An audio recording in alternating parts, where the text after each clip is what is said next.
First டைமாக எங்கள் சேனலுக்கு வந்தவங்க சப்ஸ்கிரைப் பண்ணி சப்போர்ட் பண்ணுங்கள்.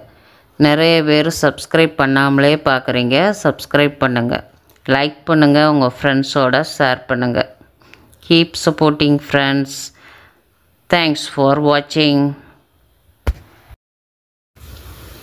ஒரு சிறிய கிராமத்தில் பவித்ரா என்ற சிறுமி தனது அம்மாவுடன் வசித்து வந்தாள்.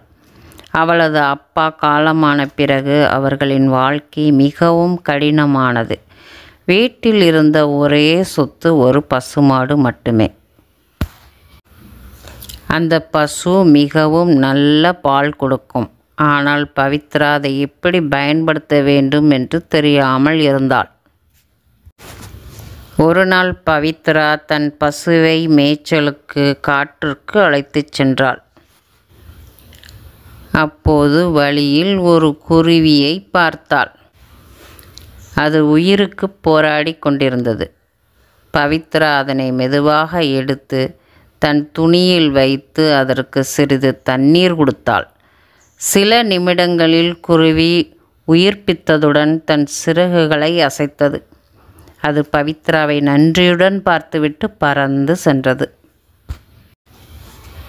அடுத்தது அவள் சில தூரம் நடந்தபோது ஒரு முயல் மாட்டிக்கொண்டிருப்பது போல் தோன்றியது. அது ஒரு சிறிய விழுந்த மரக்கிளையின் கீழ் அகப்பட்டிருந்தது. பவித்ரா அதனை மெதுவாக எடுத்து நீவி விட்டாள். முயல் அவளிடம் பாசமாக இருந்தது. அவள் கூடவே இருந்தது. பின்னர் பசுவை மேய்த்து திரும்பும்போது பவித்ராவுக்கு ஆச்சரியம். அங்கே அந்த குருவியும் அவளுக்காக காத்து கொண்டிருந்தது. மெல்ல அவர்கள் நகர்ந்தபோது ஒரு பழைய கிணறு தெரிந்தது. அந்த கிணற்றின் அருகே ஒரு சிறிய மீன் விழுந்து கிடந்தது. பவித்ரா அதை மெதுவாக எடுத்து கிணற்றில் விட்டாள். மீன் தண்ணீரில் சென்று குதிக்க அது பவித்ராவை நன்றியுடன் பார்த்தது போல் தோன்றியது. வரும் வழியில் அவள் பெரியம்மாவை சந்தித்தாள்.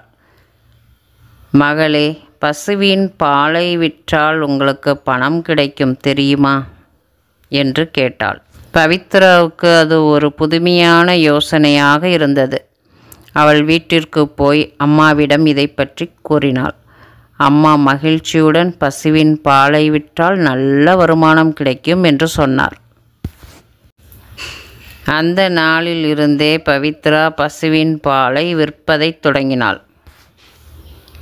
அருகில் உள்ள வீடுகளுக்கு சென்று பாலை விற்று வந்தாள். அது மட்டுமல்லாமல் பசும்பாலில் தயிர், வெண்ணெய் செய்து விற்று வந்தாள். மெல்ல மெல்ல பவித்ராவின் பால் வியாபாரம் வளர்ந்தது. கிராமத்தினர் பவித்ராவின் பாலை மிகவும் விரும்பத் தொடங்கினர். ஏனென்றால் அது தூய்மையானது. தினமும் அதிகமான பால் தேவைப்படத் தொடங்கியது. பவித்ரா தனது வருமானத்தால் தனது அம்மாவிற்கு தேவையான பொருட்களை வாங்கி கொடுத்தாள். ஒரு நாள் பவித்ரா அருகில் இருக்கும் ஒரு ஏழை பெண் குழந்தையை பார்த்தாள். அவள் மிகவும் பசியால் வாடியிருந்தாள். பவித்ரா தயங்காமல் அந்த குழந்தைக்கு ஒரு கிண்ணம் பால் கொடுத்தாள். அந்த குழந்தை மகிழ்ச்சியுடன் பாலை பருகியது. அதன் பிறகு பவித்ரா முடிவெடுத்தாள். பணம் சம்பாதிப்பதோடு ஏழை மக்களுக்கும் உதவ வேண்டும் என்று. பொறுமையுடனும் நல்ல எண்ணத்துடனும் கடுமையாக உழைத்த பவித்ரா ஒரு சிறிய பசுவின் மூலம் ஒரு பெரிய பால் வியாபாரியாக வளர்ந்தாள். இதனால் நல்ல வருமானம் கிடைத்தது மற்றும் அம்மாவின் சிரமமும் குறைந்தது. கிராமத்தில் ராமு என்ற ஒருவர் இருந்தார். அவருக்கு ஏராளமான பசுக்கள் இருந்தாலும் அவர் கெட்ட குணத்தினால் அவற்றை சரியாக பார்த்து கொள்ள மாட்டார். ஆனால் கிராம மக்கள் பவித்ராவின் பாலை மட்டுமே வாங்கத் தொடங்கியதால் அவருடைய வியாபாரம் மெலிந்து போனது. அது ராமுவுக்கு மிகவும் கோபத்தை கொடுத்தது. ஒரு நாள் ராமு ஒரு திட்டம் போட்டான். பவித்ராவின் பசுவை திருடிவிட்டால் அவள் பால் வியாபாரம் முடியும் என்று அவன் யோசித்தான்.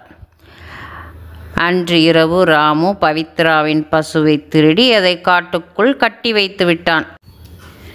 அடுத்த நாள் காலையில் பவித்ரா பசுவை காணாமல் போனதை பார்த்து அதிர்ச்சி அடைந்தாள். அவள் பல இடங்களில் தேடியும் கிடைக்கவில்லை. அம்மா கவலையில் அழுது கொண்டிருந்தாள். பவித்ராவின் நண்பர்கள் குருவி, முயல், நாய் எல்லோரும் அவளுக்கு உதவ முன்வந்தார்கள். குருவி மேலிருந்து பறந்து சென்று பசு எங்கே இருக்கிறது என்று பார்த்துவிட்டு முயலிடம் சொன்னது. முயல் வேகமாக ஓடிச் சென்று பவித்ராவுக்கு அந்த இடத்தை சொன்னது. நாய் கிராமத்தினரை அழைத்துச் சென்றது. கிராமத்தினர் அனைவரும் சேர்ந்து காற்றுக்குள் சென்று ராமுவை பிடித்தனர். அவரை பிடித்து கிராமத்து தலைவரிடம் ஒப்படைத்தனர்.